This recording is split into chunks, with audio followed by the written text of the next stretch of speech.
News 18 India।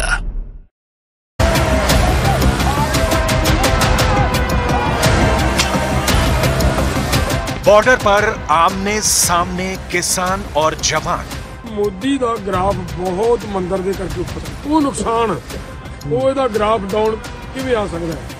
ਮੈਂ ਬਹੁਤ ਵਾਰੀ ਜਦੋਂ ਮੈਂ ਪਿੰਡਾਂ ਦੇ ਵਿੱਚ ਤਿਆਰੀਆਂ ਕਰਾਉਣਾ ਫਿਰਦਾ ਸੀ ਬਹੁਤ ਵਾਰੀ ਲੋਕਾਂ ਨੂੰ ਕਹਿੰਦਾ ਸੀ ਕਿ ਮੌਕਾ ਬੜਾ ਥੋੜਾ ਗ੍ਰਾਫ ਉਹਦਾ ਬੜਾ ਉੱਚਾ ਹੈ ਦਿਨ ਸਾਡੇ ਕੋਲੇ ਥੋੜੇ ਹੈ ਕੀ ਅਸੀਂ ਇਹਨੇ ਥੋੜੇ ਦਿਨਾਂ ਦੇ ਵਿੱਚ ਗ੍ਰਾਫ ਇਹਦਾ ਡਾਊਨ ਕਰ प्रदर्शन के नाम पर ब्लैकमेलिंग का प्रयोग। सारे देश के किसान उठ खड़े हुए तो मोदी जी को लगता है कि मांगे माननी पड़ेगी। एमएसपी पर जंग, अब चुनाव तक सड़कें बंद। जिस तरह आज भारत बंद की कॉल दी गई है किसानों ने अपनी मांगों को लेकर, उसको लेकर आम लोगों को खासी समस्या आ रही है। मैं सर बॉर्डर से पीछे 3-4 किलोमीटर से पैदल आ रहा हूँ मैं सर। बच्चों तक को आने जाने में परेशानी हो रही है, लोगों को असुविधा हो रही है। तो आंदोलन का मतलब अराजकता नहीं है।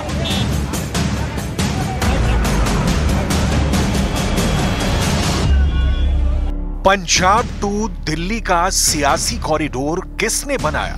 हम पीछे नहीं हटे हैं, हमने आपकी रक्षा की है और हम आपकी रक्षा करने वाले हैं। जब इनको लोगों ने सत्ता दी तब इनको न किसान की चिंता थी न गरीब की चिंता थी।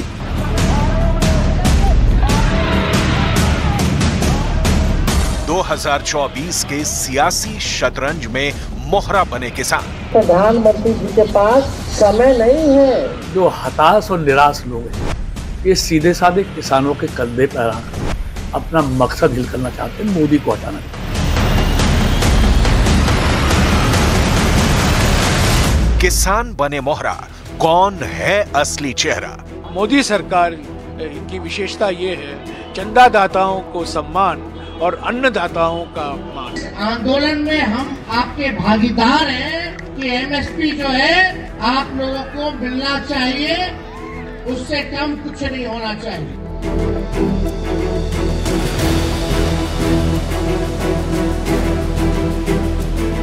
आंदोलन के नाम पर सड़क हाईजैक। इस आंदोलन के पीछे अराजक तत्व है जो देश की शांति को भंग करना चाहते हैं।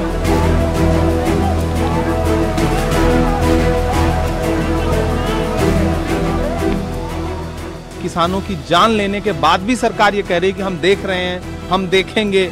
कब तक देखेंगे आप? तुझको कितनों का लहू चाहिए अर्ज़े वतन? कितनी आहों से कलेजा तेरा ठंडा होगा? और कितनी कुर्बानियां आप मांगते हैं?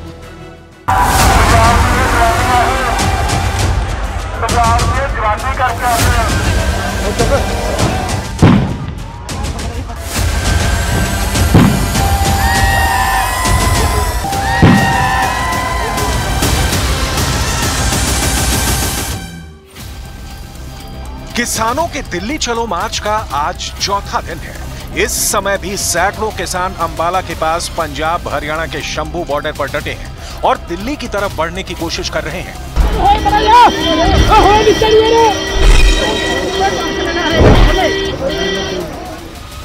शंभू बॉर्डर से हर दिन ऐसी ही तस्वीरें सामने आती हैं। आंसू गैस के गोले दागे जाते हैं, प्रदर्शनकारी बैरिकेड तोड़ने की कोशिश करते हैं। आंदोलन के नाम पर हंगामा करने वालों की वजह से शंभू बॉर्डर जंग के मैदान की तरह नजर आने लगा है। सभी को चाहिए वो यहाँ की असल तस्वीर दिखाए। हम आज भी कह रहे हैं बैरिकेड तोड़ना, दिल्ली जाना अन्न का सवाल नहीं है। हाँ, लेकिन दिल्ली मोर्चा लगाएंगे, अभी ये फैसले पर हम कायम हैं और हम इसलिए रुके हैं कि वार्ता से कोई ना कोई हल निकल जाए। मांगे मनाना अन्न का सवाल तो बना सकते हैं, भाई हमारी मांग है, पिछले 75 सालों से किसी सरकार ने नहीं मानी है।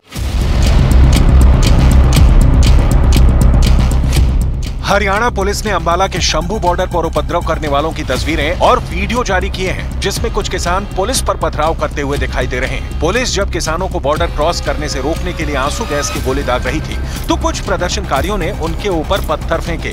पुलिस ने ये वीडियो और तस्वीरें जारी कर आम लोगों से इन उपद्रवियों की पहचान करवाने में मदद करने की अपील की है। एमएसपी पर कानून समेत अन्य मांगों को लेकर प्रदर्शन कर रहे किसान संगठनों के भारत बंद का ज्यादा असर नहीं दिखा। पंजाब के मोगा में दुकानें बंद रहीं, जिससे आम लोगों को परेशानी झेलनी पड़ी। भारत बंद के दौरान सब कुछ बंद किया गया, चाहे बाजार हो, चाहे ट्रांसपोर्टेशन हो, बसें बंद की गई हैं, प्राइवेट बसें, सरकारी बसें, और इस सब के बीच आम लोगों को बहुत ही परेशानी का सामना करना पड़ रहा है। आप देख सकते हैं कि तस्वीरें, ये मेन बस चौक है और यहाँ पे रोड है जो बंद किया हुआ है, क्योंकि अगर इस तरफ जाना है तो शहर की तरफ जाना है तो शहर का रूट जो है डाइवर्ट किया हुआ है। हालांकि थोड़ा सा डाइवर्ट किया हुआ है क्योंकि आगे भी मेरे आप देख सकते हो कि वहाँ पे बैरिकेडिंग की हुई है, पुलिस ने बैरिकेडिंग की हुई है, इस तरफ आना मना किया हुआ है। किसान नेता राकेश टिकैत ने भी बंद की अपील का समर्थन किया और विरोध में हिस्सा लिया। जाम नहीं लगा, रास्ता खुला हुआ है, ये एक तरफ का खुला हुआ है, डाइवर्ट रास्ता करा गया है, जाम नहीं है, क्योंकि कोई हादसा ना हो जाए इसलिए पुलिस प्रशासन ने ये व्यवस्था करी। स्वामीनाथन कमेटी की रिपोर्ट, ये सारे इशू है, बिजली अमेंडमेंट बिल है, कर्जा माफी है, मुकदमे हैं, ये सारे सवाल है। सूत्रों के मुताबिक हरियाणा पुलिस ने इस पूरे बवाल को एक षड्यंत्र बताया है। पुलिस के मुताबिक आंदोलन के बहाने कई लोग बैग में पत्थर भर कर लाए थे और चेहरा ढककर पुलिस वालों को निशाना बनाया था।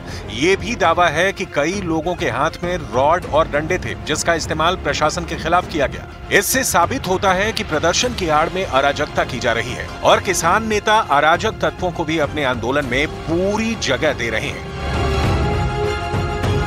ऐसे तत्व हैं इस देश के अंदर जो कुछ किसानों की भावनाओं को भड़का करके इस देश में जो शांति है, इस देश में जो देश प्रगति के रास्ते पर बढ़ रहा है, वो उनको बर्दाश्त नहीं है और वो जो है क्या नाम है, इस देश के अंदर अराजकता का माहौल पैदा करना चाहते हैं।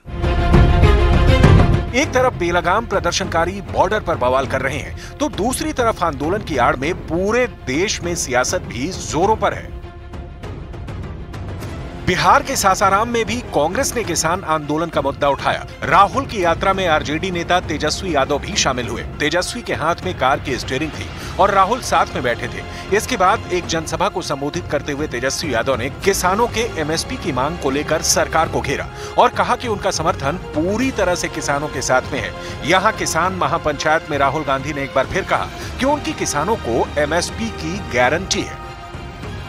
मैं आपको एक बात की गारंटी दे सकता हूं, जब भी कांग्रेस पार्टी से किसानों ने कुछ भी मांगा, चाहे वो कर्जा माफी हो, चाहे वो एमएसपी हो, चाहे वो हरी क्रांति हो, हम पीछे नहीं हटे हैं। हमने आपकी रक्षा की है और हम आपकी रक्षा करने वाले हैं। प्रधानमंत्री जी से 2 मिनट वक्त चाहते हैं कि अपना दुखड़ा जो है वो अपने देश के प्रधानमंत्री के सामने रखें, लेकिन प्रधानमंत्री जी के पास समय नहीं है।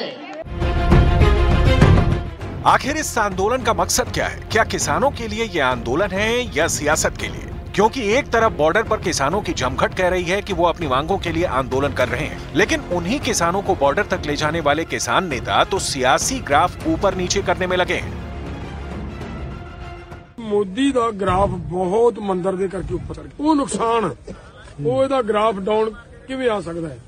मैं बहुत बारी जो मैं पिंडां दे विच तैयारियां कराउंदा फिरदा सी, बहुत बारी लोकां नूं इहो कहंदा सी कि मौका बड़ा थोड़ा है, ग्राफ ਉਹਦਾ बड़ा ਉੱਚਾ चढ़ਿਆ ਹੋਇਆ, दिन ਸਾਡੇ ਕੋਲੇ थोड़े है कि ਅਸੀਂ ਇਹਨੇ थोड़े दिनों ਦੇ ਵਿੱਚ ग्राफ ਇਹਦਾ डाउन कर लिया।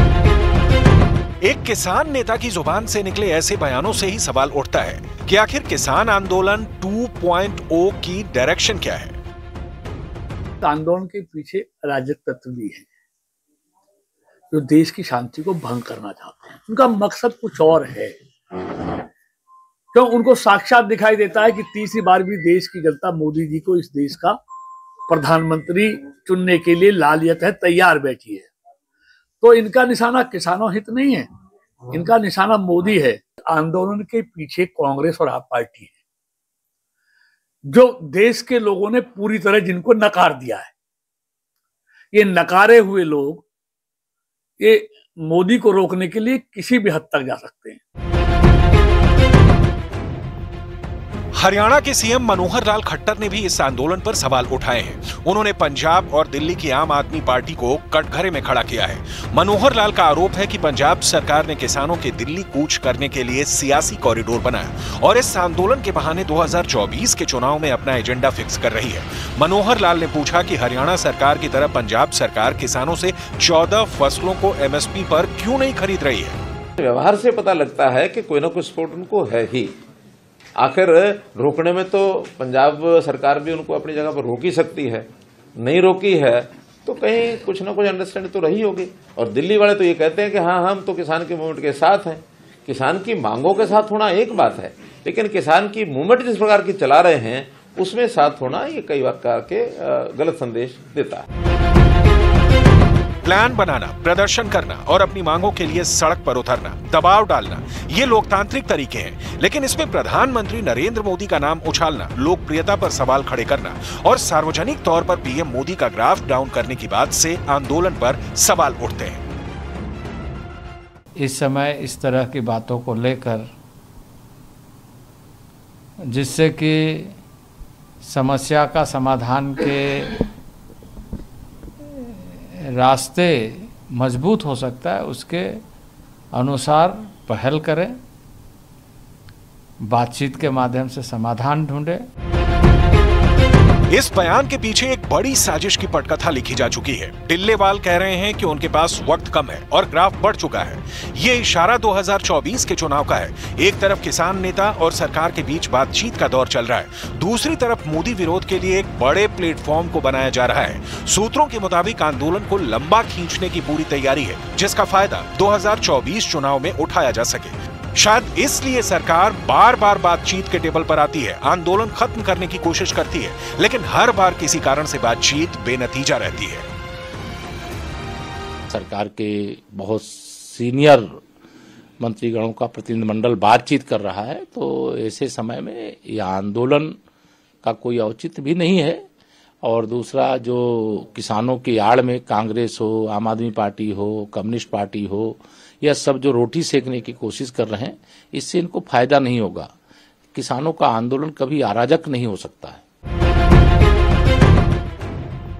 केंद्र सरकार और किसानों के बीच गुरुवार देर रात तक चली बैठक भी बेनतीजा रही। ये बैठक चंडीगढ़ में रात करीब 1:30 बजे तक चली। इस बैठक में पंजाब के मुख्यमंत्री भगवंत मान के साथ केंद्र सरकार की तरफ से केंद्रीय मंत्री पीयूष गोयल, अर्जुन मुंडा और नित्यानंद राय शामिल हुए। इससे पहले 8 और 12 फरवरी को किसानों और सरकार के बीच बातचीत हुई थी, जिसका भी कोई नतीजा नहीं निकला था।